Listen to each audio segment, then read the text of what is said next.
Hi, grade sevens. So I know that we were supposed to start our next unit, and it was supposed to be a career development unit. But because we can't do research together, and I also can't give you days to go off to do some job site observation, I've switched it to poetry for now. I'm really sorry, but it's something that I had to do in order to be able to teach online, so I hope you'll understand. Um, we're going to review poetry terms and devices. Some of these are used not only in poetry, but also in other forms of writing. And we have discussed some of them, such as simile, metaphor, alliteration. We've discussed those in our second term when we worked on short stories. So some of this will be just a review for you. Uh, Other words or terms are related directly to poetry. So we're just going to go through the list. And when we're done, I will explain what I want you to do in the classroom with some of this information. So let's go. So one of the first terms we're going to talk about today is exact rhyme. Now, this is a term that we're really familiar with because it's very common in most poetry. This is known as true rhyme. It's words that have the same vowel sound or come from the same word family. They sound the same at the end, and sometimes they look the same. For example, cat, bat, and rat are exact rhyme. They all sound the same at the end. True and blue. And another example I have there is rake and cake. So that's the type of rhyming that we're probably most familiar with, and we do see in a lot of poems. Now, slant rhyme you might not be as familiar with, but it's kind of like approximate rhyme. And a lot of rappers actually use this when they compose music. Some examples of people who use slant rhyme would be Cardi B, Eminem uses a lot of slant rhyme. And basically, slant rhyme is when words are used that have the same ending sound, but not the same vowel sound. So they sound similar, but they don't rhyme exactly. Meaning that if you said the words fast, you could probably get away with it and it would sound like it rhymes. But if you say the words out loud separately, they don't really sound like they rhyme. For example, soul and all. If you said those words fast enough, they have some similar qualities and might sound like they rhyme. But when you say them separately, they don't actually rhyme with each other. Another example I have there is mansion and Wisconsin. So again, you said them fast enough, they would rhyme, but they don't rhyme when you say them separately. So that's what we know as slant rhyme. So take some time while you're at home, listen to some music, and see if you can notice any slant rhyme. Next thing we're going to talk about is a rhyme. So a rhyme scheme is just the pattern of rhymes in a poem, and usually these are marked by letters. So for example, I have a poem here called Fire and Ice by Robert Frost, and you'll see that I have each line labeled with a letter. The letter name that I'm giving each line depends on its ending letters and whether or not the ending letters of the last word rhyme with the ending letters of any other words in the poem. So here it says, say the world will end in fire. And you see that that's labeled A. I also have this line that ends with desire labeled with an A, and this third line that also ends with the word fire labeled with an A. That's because fire and desire rhyme. They would all receive the letter A. That's one type of rhyme in that poem. The second line says, some say that line's labeled B because that doesn't rhyme with fire, so it needs a new letter to identify it. Now you'll notice that down here I have another line that says, but if it had to perish twice, is labeled B. That's because ice and twice rhyme, so they would all receive B's. So anything that ended with that IE got a label of the letter B. Now we see the C line says, I think I know and hate is labeled C. This is also great is also labeled C. Now hate and great don't necessarily look the same at the end, but they sound the exact same. Hate, great. So those would both be labeled C because that type of rhyme is not similar to any of the other lines we've seen, but they do rhyme with each other. So as this poem is labeled A, B, A, B, C, B, C. So if you read the poem to yourself and pause the video, you can kind of, if you read it carefully, really figure out why the rhyme scheme is lit. Now, in the next slide, I have an example of a poem. I'm going to read it to you, and I'm going to give you a few seconds to think about maybe what the rhyme scheme would look like here and how this poem might be labeled. So it says, "It's funny how things turned out. I wish I could say I never had a doubt. Truth is, I'm proud to say, you and I have come a long, long way. You touch the lives of people you know. You walk around with a humble glow. You've been a best friend to me, one that will last an eternity."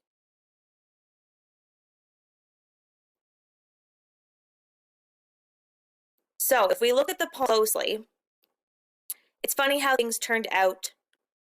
I wish I could say I never had a doubt. So out and doubt rhyme. So we would give them both a letter A off because out and doubt rhyme. That's the first time we're seeing in the poem.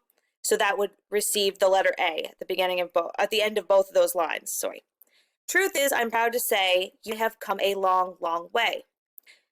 Say way also rhyme. They don't rhyme the first lines, so they're not going to receive an A. They're going to get a new letter identifier, and that's going to be B, because way rhyme with each other. So far we have A, because these two rhyme, and B, because these two rhyme, but they don't rhyme with the ones at the top. The lives of people you know, you walk around with humble glow. So, know and glow also rhyme. They don't rhyme anything we've seen stanza. They would both receive a new identifier, which would be C. The last two sentences, one that will last in eternity. Now I know they don't look the same at the ends, but do sound the same. So they would get a different letter identifier. They don't rhyme with any of the other ending words we've say with D and D. So the rhyme scheme would be A, B, C, C. Now, this is not necessarily going to be the rhyme scheme for every run into. But in this example, rhyme scheme of this one, there's a ton of different rhyme schemes that poems can have. You just got to pay attention to those ending words and kind of how they sound with the other words you're reading in the poem. So the next term we would have discussed last term, and it is simile. So it's a comparison of two things using the word like or as. For example, her hair was like golden rain. They're comparing her hair to golden grain. Oh my goodness. Her hair was like golden grain. So they're comparing her hair to golden grain. So that's the comparison, and they're using the word like.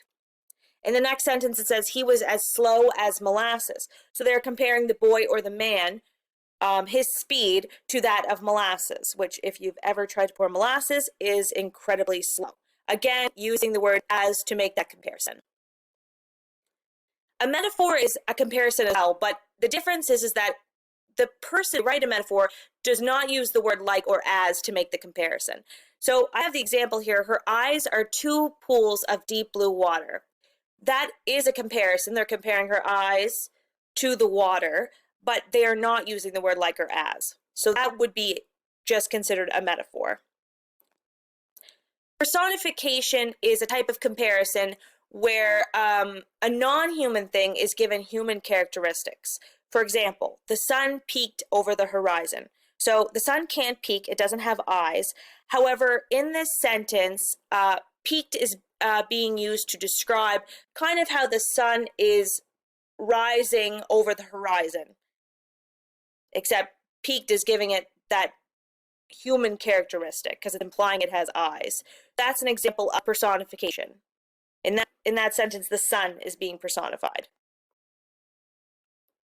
The next word is imagery. So imagery is kind of basically how a scene is described by the writer. You can see imagery is used not only in poetry, but in all different forms of writing.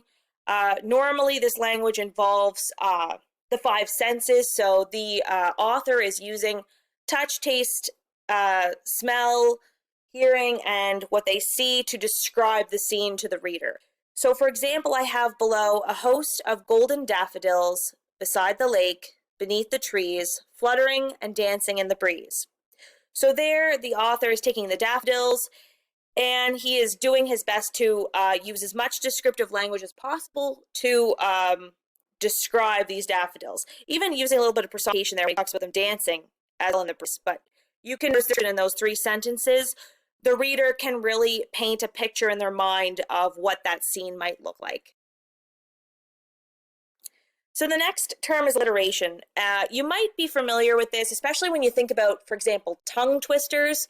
In tongue twisters, we do see a lot of alliteration. It means that the same consonant sound is at the beginning of all the words involved in the sentence.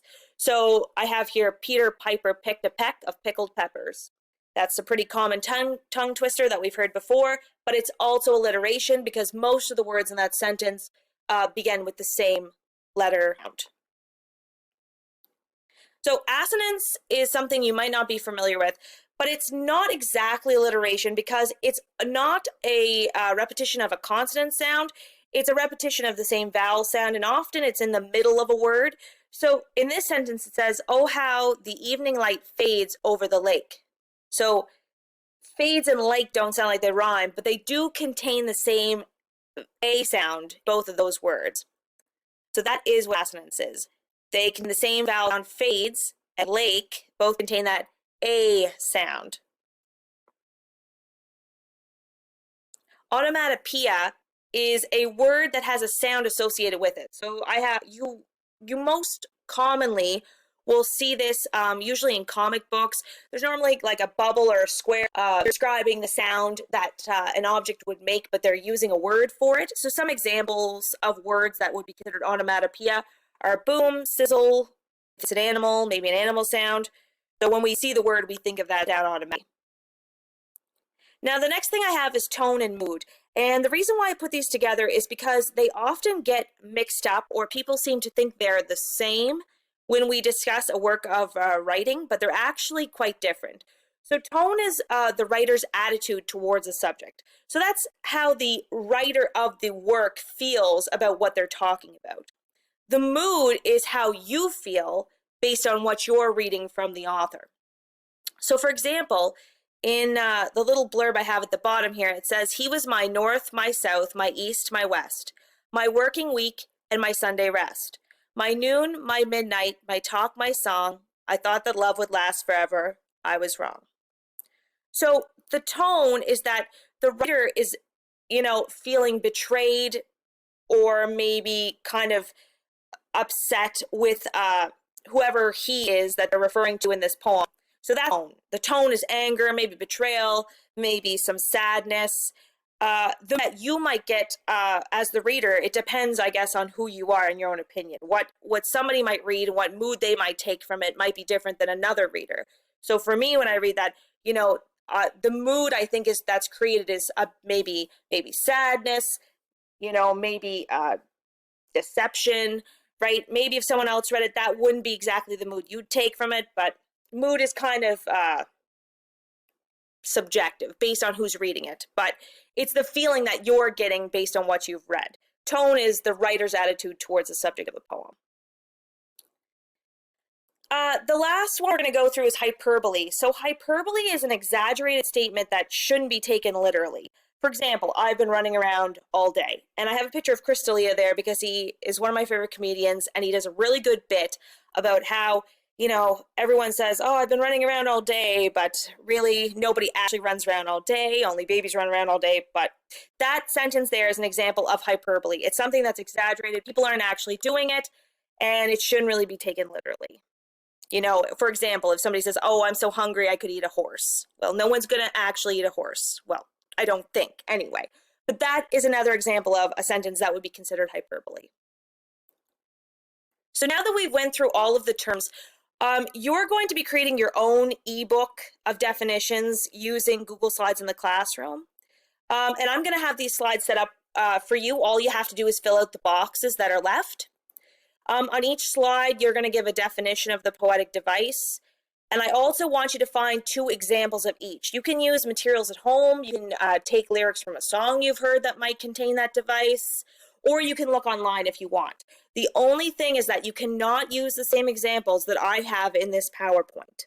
So please do not do that, okay? So that's the assignment, and I think that's it. If you have any questions about the assignment, message me on the classroom, shoot me an email if you need to, and have a great long weekend, and I will be talking to you guys on Tuesday.